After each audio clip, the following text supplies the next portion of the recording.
Halo teman-teman, kembali berjumpa dengan Kanala ID. Di video kali ini kita akan bahas tentang saham consumer goods terbaik untuk investasi jangka panjang. Nah, pilihan saham ini cocok untuk Anda yang mau nabung saham, untuk yang mau invest dengan target jangka panjang, ataupun yang ingin dapat dividen secara rutin. Jadi, inilah 10 saham consumer goods terbaik untuk investasi jangka panjang. Tentunya di luar 10 pilihan ini masih ada banyak pilihan lain, tapi Kanala ID pilih yang paling menarik menurut Kanala. Sebelum lanjut, jangan lupa untuk subscribe dulu ya di channel ini. Kenapa kita perlu mengoleksi saham di sektor consumer goods? Ada beberapa alasan. Yang pertama adalah perusahaan consumer goods ini biasanya prospeknya bagus dalam jangka panjang. Kita tahu produk-produk seperti sabun, kemudian juga makanan, obat-obatan, itu pasti akan kita gunakan dalam jangka panjang. Bahkan mungkin hampir setiap bulan kita beli. Nah, karena permintaan dari konsumen itu tinggi gitu dan terus berlanjut, maka prospeknya untuk saham-saham sektor consumer ini juga cukup menarik dalam jangka panjang. Jadi ini adalah alasan yang pertama. Dan yang kedua, margin keuntungannya yang biasanya juga cukup bagus. Perusahaan-perusahaan consumer goods yang hebat atau yang bagus itu mampu menghasilkan net profit yang lumayan atau yang cukup tinggi gitu. Kenapa? Karena mereka bisa menentukan harga produk mereka sendiri. Jadi mereka bisa menyusun harga produk yang tentunya memenuhi standar keuntungannya mereka. Tentunya ini berbeda kalau misalkan kita bandingkan dengan sektor-sektor lain ya, seperti barang tambang misalnya yang bisnisnya itu bersifat siklus. Tapi kalau di consumer goods, perusahaan itu dapat menentukan harga barang mereka sendiri dan permintaan produknya cenderung stabil dari waktu ke waktu. Juga tiap tahun kan harga produk biasanya akan terus naik seiring inflasi, jadi mereka bisa mempertahankan margin mereka di porsi yang cukup bagus gitu. Tentunya berbeda misalkan dengan sektor batubara yang kalau misalnya harga batubara naik turun, maka kinerja dari perusahaan tersebut juga bisa naik turun. Tapi kalau di consumer biasanya relatif lebih stabil. Walaupun sisi kekurangan dari saham sektor consumer goods ini adalah valuasinya yang agak mahal, karena banyak investor ataupun pemilik dana itu yang berlomba-lomba untuk membeli sahamnya, sehingga sahamnya menjadi lebih mahal. Nah, langsung aja kita bahas. Yang pertama ada saham UNVR atau Unilever Indonesia. Mereka ini punya lebih dari 40 brand di Indonesia, seperti Close Up, Rexona, Royco, dan banyak lagi. Tentu Anda menjadi konsumen sehari-hari dari produk Unilever Indonesia ini. Nah, ini data kinerjanya Unilever dari 2010 sampai 2019. Mereka berada dalam tren kenaikan dari sisi revenue ataupun profit. Kelihatan di sini di 2019 mereka bisa membukukan revenue sekitar 42 triliunan dengan net profit yang juga cukup lumayan, marginnya di sini kelihatan. Dan kalau dari sisi rasio profitabilitas, kelihatan bahwa Unilever ini mampu mempertahankan net profit margin mereka itu konsisten selalu di atas 12% di sini setiap tahunnya. Jadi keuntungan mereka juga bagus gitu marginnya. Apalagi kalau kita lihat dari gross margin mereka itu yang di angka 50%-an itu tinggi sekali gitu. Nah, ini data link per share-nya kelihatan dari 2015 sampai 2019 itu mengalami peningkatan. Nah, ini berada dalam tren yang naik gitu. Nah, sayangnya dari sisi valuasi, saham UNVR ini price-earning ratio-nya tinggi sekali, di atas 40 kali, dan juga dari book value ratio kelihatan di sini 36 kali. Jadi valuasi sahamnya mahal gitu. Nah, analisa lengkap soal UNVR dapat teman-teman lihat di video ini. Linknya ada di deskripsi ya. Silakan ditonton videonya kalau mau lihat analisa lengkap UNVR. Nah, yang kedua ada saham ICBP atau Indofood CBP. Jadi ini adalah salah satu grup usaha di bawah naungan Indofood, yang mana ICBP ini fokus memproduksi barang-barang seperti Indomie, Citato, kemudian juga susu, dan banyak lagi. Jadi barang-barang konsumsi yang ada mereknya itu berada di naungan ICBP. Nah, ini kelihatan dari kinerjanya dari 2010 sampai 2019, revenue dan net profit mereka juga terus naik dan bertumbuh. Kelihatan di sini net profit margin juga lumayan, dan sales-nya ini terus naik. Artinya produk-produk Indofood ini terus dibutuhkan oleh masyarakat Indonesia tentunya, dan juga dari luar negeri juga. Nah, ini kita lihat dari sisi profitabilitas juga cukup baik dan cenderung naik ini dari beberapa tahun terakhir. Kelihatan gross marginnya itu di kisaran 30%-an ya, dan kemudian net profit margin juga di sekitar mungkin 10%-an ini, jadi cukup baik gitu. Apalagi kalau kita lihat dari sisi earning per share atau EPS, kelihatan dari laba bersih per lembar sahamnya ini terus meningkat. Dari 2015 itu di 257 sampai 2019 itu sudah di angka 430-an. Jadi EPS-nya bertumbuh, termasuk ciri-ciri perusahaan yang bagus dan kinerjanya oke. Nah, kalau dari sisi valuasi, kita lihat di sini rasio price-earning-nya itu kelihatan di angka 18-an. Jadi kalau dibanding Unilever tadi, ICBP ini jauh lebih murah, dan rasio 18 itu cukup menarik sih untuk sektor consumer sebenarnya. Analisa lengkap soal ICBP bisa teman-teman tonton di video ini, linknya juga ada di deskripsi. Nah, yang ketiga ada saham INDF atau Indofood Sukses Makmur. Jadi kalau kita bicara soal ICBP, tentu nggak lengkap kalau nggak ngebahas grup induknya gitu, yaitu Indofood. Indofood ini membawahi 4 grup usaha, yaitu ada consumer brand products tadi, ada juga Bogasari, agribisnis, dan distribusi. Jadi mereka ini lebih luas gitu sektor usahanya. Nah, ini data kinerja fundamental INDF, kelihatan mereka juga terus naik revenue-nya di sini, dan net profit juga masih dalam tren kenaikan, walaupun mungkin growth net profitnya tidak terlalu tinggi ya kalau kita lihat. Tapi dari sisi rasio profitabilitas juga memang lebih rendah dibanding ICBP, karena tadi sektor usaha Indofood ini luas sekali dan banyak, jadi ini adalah kinerjanya mereka. Kelihatan dari rasio profitabilitas, net profitnya kayaknya di bawah 10% sih, sehingga nggak setinggi ICBP tadi. Walaupun kalau kita lihat earning per share juga masih terus meningkat, dari 2015 sampai 2019 itu ada peningkatan yang lumayan kelihatannya. Dan mereka juga konsisten membagikan dividen setiap tahun, kelihatan di sini dengan payout ratio dividen itu hampir 50%. Nah, kalau dari sisi valuasi, Indofood ini lebih menarik lagi karena PE ratio-nya itu sekitar 11 kalau kita lihat data di sini ya. Di grafik ini, dengan PE ratio 11 itu jauh lebih murah dibanding ICBP tadi. Jadi kalau ditanya, pilih Indofood atau ICBP nih, kembali ke masing-masing investor. Tapi kalau Kanal ID, sejujurnya lebih prefer Indofood karena Indofood ini menguasai ICBP dan valuasinya juga lebih murah. Jadi lebih menarik di situ.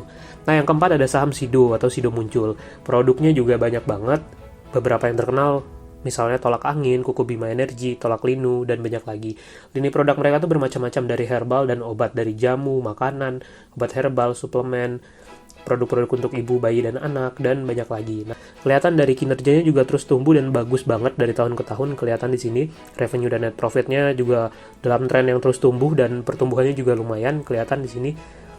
Dan kalau dari sisi rasio profitabilitas, yang saya suka dari Sido Muncul ini adalah gross margin mereka itu tinggi sekali dan mereka bisa menghasilkan net profit margin di atas 20%. Jadi secara efisiensi dan kinerja profit, Sido Muncul ini bagus banget.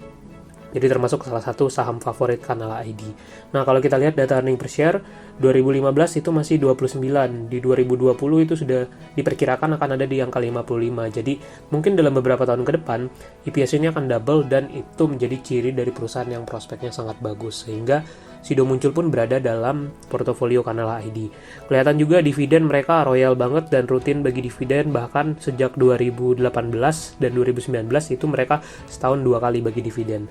Walaupun secara valuasi ya cukup mahal ya, di PE ratio sekitar 22 kali, jadi ada kinerja yang bagus, tentunya diikuti dengan harga yang lumayan sih. Nah, analisa lengkap soal saham Sido Muncul bisa teman-teman lihat di video ini, linknya juga ada di deskripsi ya. Atau dikenal dengan Ultra Jaya, kode saham ULTJ. Kalau ini produknya cenderung fokus di produk UHT, terutama dalam hal susu dan minuman kemasan. Contohnya mereka punya produk Ultramilk, teh kotak, dan banyak lagi gitu. Nah, kalau dari sisi kinerja, kelihatan di sini mereka juga revenue dan net profit terus bertumbuh dalam 10 tahun terakhir. Bahkan pertumbuhannya juga sangat bagus di sini, kelihatan dengan net profit margin yang juga tinggi. Jadi Ultra Jaya ini punya kinerja yang juga bagus. Kalau kita bedah rasio profitabilitas, gross margin mereka juga terus naik dari tahun ke tahun, kemudian net profit marginnya juga ikut naik di sini kelihatan, sehingga dalam beberapa tahun terakhir justru terjadi tren kenaikan net profit di Ultra Jaya ini. Apalagi ketika kedepannya mereka semakin efisien, maka net profitnya bisa semakin tinggi lagi. Nah, kalau dari data earning per share kelihatan juga tinggi sekali, bahkan dari 2015 ke 2019 itu nyaris double gitu, dari 45 ke 89, mendekati 90. Jadi dalam beberapa tahun mereka bisa mendouble earning per share, itu growth-nya sangat bagus. Dan yang menariknya, valuasinya ini lebih murah dibanding Sido Muncul tadi, dengan valuasi P ratio sekitar 17-18 kali. Kalau kita pakai harga acuan itu 1.600 ya per lembar sahamnya. Nah, analisa lengkap ULTJ bisa teman-teman lihat di video ini. Dan ULTJ ini termasuk salah satu saham favorit Kanal ID juga. Mungkin teman-teman juga koleksi. Yang keenam, ada emiten Mayora Indah dengan kode saham MYOR. Jadi ini produknya juga banyak banget dan kita tahu semua, seperti biskuit Roma, kemudian juga Better. Mereka juga punya permen Kopiko dan banyak lagi merek-merek lain, termasuk Beng Beng. Nah, itu mereka punya lini produk yang luas. Kopi Torabika itu juga brand dari Mayora ini, sehingga ini termasuk menarik sebenarnya. Nah, kalau kita lihat data kinerja, kelihatan juga dari 2010 sampai 2019, tren revenue dan net profitnya juga naik gitu. Jadi mereka punya kinerja yang solid sebenarnya, dan mudah-mudahan kedepannya juga kinerja perusahaan ini semakin bagus. Dari sisi revenue oke, net profit ya lumayan lah gitu. Walaupun kalau kita bedah untuk rasio profitabilitas, net profit marginnya itu sebenarnya masih kalah kalau kita bandingkan dengan beberapa emiten consumer yang tadi kita bahas, seperti misalkan Sido atau Ultra Jaya. Gross marginnya juga naik turun di sini, net profit margin juga ikut naik turun. Walaupun dari earning per share ya masih adalah pertumbuhan ya. Kita lihat dari 2015 sampai 2019 dari 55 ke 89 masih ada pertumbuhan. Walaupun secara growth tadi tidak secepat Ultra Jaya ataupun Sido muncul yang sudah kita bahas. Dengan valuasi ini, P/E ratio-nya sekitar 25 kali. Asumsi kalau harga sahamnya 2.300 dan kita pakai acuan EPS tahun 2019 yaitu sebesar 89. Jadi ya valuasinya segitu.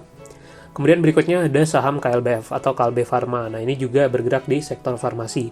Produknya banyak banget, teman-teman pasti tahu. Produknya banyak banget seperti misalkan Hydro Coco, kemudian juga Comics dan banyak lagi. Nah, termasuk mereka ini juga punya produk-produk di bidang makanan ya seperti Fitbar, Milna dan banyak lagi gitu. Nah, kalau dari sisi kinerja fundamental kelihatan di sini mereka revenue-nya juga naik terus, net profit juga naik terus dengan margin yang di atas 10% tadi. Mirip-mirip lah seperti Unilever ya kalau kita lihat marginnya, dan mereka juga pertumbuhannya cukup bagus di sini kelihatan. Secara rasio profitabilitas, gross margin mereka juga tinggi, hampir dekat 50% ya, tadi seperti Unilever juga, dan mereka bisa konsisten mempertahankan net profit margin kayaknya ini di sekitaran 12%. Jadi angka profitabilitas yang cukup baik gitu. Nah, kalau kita lihat dari data earning per share juga kelihatan masih terus bertumbuh. Dari 2015 itu di 43, di 2020 ini diperkirakan akan di angka 59. Jadi EPS-nya masih bertumbuh. Walaupun dari sisi dividen mereka payout ratio-nya juga cenderung naik turun ya, dan tidak konsisten setiap tahunnya, tapi mereka juga rutin bagi dividen. Nah, ini dari sisi valuasi, price-earning ratio sekitar 26 kali dan price book value ratio di angka 4 kali. Jadi ya cukup premium lah valuasinya. Nah, yang ke-8 ada emiten Hanjaya Mandala Sampurna atau HMSP. Ini logonya, kita tahu mereka produksi rokok dan mereka termasuk salah satu produsen rokok terkemuka di Indonesia. Dari sisi kinerja, dari 2010 sampai 2019 ini, revenue-nya mereka juga terus meningkat. Dan net profit margin juga cukup lumayan di sini dengan net profit yang juga masih lumayan. Dan untuk HMSP, Kanal ID sudah beberapa kali bahas, salah satunya di video ini, cara cuan dan analisa fundamental HMSP. Kalau teman-teman mau lihat bisa nonton, videonya ada di deskripsi juga. Kalau kita lihat earning per share dari 2015 sampai 2019 itu juga naik gitu, kelihatan di sini EPS-nya. Walaupun di 2020 ini sayangnya di kuartal 2 2020 ini profit mereka tuh turun banget, dan diproyeksikan di 2020 ini EPS-nya hanya ada di angka 80-an, sehingga kalau memakai data tersebut valuasi price-earning ratio-nya jadi 20 kali, jadi lebih mahal lagi sih sebenarnya dari asumsi kita di 2019. Nah, Kanal ID sebenarnya masih tetap menyimpan saham MSP di portofolio karena kita masih cukup yakin dengan prospek kedepannya. Hanya saja tentu setiap investor beda-beda ya pilihan dan juga pemikirannya. Untuk Kanal ID sejauh ini masih hold saham MSP. Nah, kalau kita ngomongin HMSP tentu juga nggak lengkap tanpa ngomongin Gudang Garam atau saham GGRM. Mereka juga produsen rokok dan mereka juga termasuk pemimpin pasar di sektor ini. Kita lihat dari sisi kinerja, Gudang Garam ini revenue dan net profit juga masih dalam tren kenaikan. Kalau kita lihat dari 2010 sampai 2019, mereka juga bisa menghasilkan profit yang lumayan. Di sini kelihatan. Dan kalau dari rasio profitabilitas mungkin mereka masih kalah dibanding HMSP ya. Kita lihat di sini. Gross margin di angka 20-an% kayaknya, kemudian juga untuk net profit juga masih di bawah HMSP. Tapi mereka ini termasuk salah satu yang bisa dipertimbangkan kalau kita mau mengoleksi saham-saham di sektor rokok khususnya. Kelihatan earning per share juga masih terus meningkat dari 2015 sampai 2019. Sayangnya di 2020 ini kinerjanya di kuartal 2 sama seperti MSP juga jeblok, dan diperkirakan EPS di 2020 ini juga akan turun. Namun kalau dari sisi valuasi, mereka ini lebih murah dibanding Sampurna karena price-earning ratio-nya masih di angka 12 kali, dan dari sisi book value itu baru 1,7. Jadi masih cukup menarik sebenarnya secara valuasi. Walaupun kalau Anda mau koleksi saham GGRM ataupun HMSP, ingat selalu pertimbangkan adanya risiko kenaikan cukai tembakau setiap tahun yang itu bisa berimbas pada kinerja mereka. Nah, yang terakhir atau yang ke-10 ada saham TSPC atau Tempo Scan Pacific. Yang ini juga produknya banyak sekali, ada Bodrex, kemudian juga ada merek-merek lain, kemudian juga mereka juga bergerak di consumer care, Ada merek-merek yang mungkin Anda cukup familiar di sini, dan di luar produk ini masih ada banyak lagi produknya mereka. Anda bisa lihat di website mereka langsung. Dan ini dari sisi kinerja nih, TSPC ini revenue dan net profit juga masih dalam tren kenaikan, di sini kelihatan, apalagi dari sisi revenue-nya. Walaupun angkanya masih di angka 10 triliunan per tahun di 2019, jadi cukup kecil kalau kita bandingkan dengan emiten-emiten yang sebelumnya sudah kita bahas. Dari sisi rasio profitabilitas, kelihatan juga di sini net profit margin mereka itu masih di bawah 10%-an, jadi cukup oke, tapi dibanding beberapa emiten yang lain mereka masih kalah. Nah, langsung aja kita coba lihat dari data earning per share. Dari 2015 ke 2019 itu ada juga peningkatan, walaupun naiknya juga cukup tipis ya. Kalau kita lihat di sini dari 116 ke 123, jadi cukup tipis sih. Tapi yang menarik dari saham TSPC ini adalah valuasinya. Kalau kita lihat rasio price earning mereka itu sekitar 11 kali di sini kelihatan. Jadi ya cukup lebih murah sih dibanding beberapa emiten consumer yang tadi sudah kita bahas. Nah, itulah 10 emiten sektor consumer goods yang bisa Anda pertimbangkan kalau mau ditabung sahamnya. Kesimpulannya, yang pertama, di Indonesia itu banyak pilihan emiten consumer goods yang bagus. Tadi ada Indofood, ada Sido Muncul, Ultra Jaya, dan banyak lagi. Kita tinggal memilih. Nah, tentunya ini bisa disesuaikan dengan targetnya kita, dengan values-nya kita, dengan kesukaannya kita terhadap produk-produk mereka. Jadi tiap investor itu pilihannya bisa berbeda-beda. Nah, yang kedua, kita tahu bahwa valuasi saham consumer ini biasanya lebih mahal dibanding sektor lain karena prospek mereka itu cukup menarik dan stabil dalam jangka panjang, sehingga valuasinya pun dihargai lebih mahal. Tapi ketika mau mendatang, kita sebenarnya bisa koleksi saham consumer dengan valuasi yang juga cukup menarik. Yang ketiga, apakah wajib koleksi saham consumer nih di dalam portofolio? Kembali ke investor masing-masing, karena kebutuhan, goals, dan alokasi aset kita berbeda. Kalau Canala ID, ini memang termasuk menyimpan saham consumer goods di luar sektor-sektor lain, seperti misalkan kita juga simpan di sektor yang berkaitan dengan batu bara, itu kita juga punya, di perbankan juga ada, tapi consumer juga kita masukkan. Sekian dulu video kali ini, semoga bermanfaat dan sampai jumpa di video lain. Kalau ada pertanyaan, komen di bawah ya.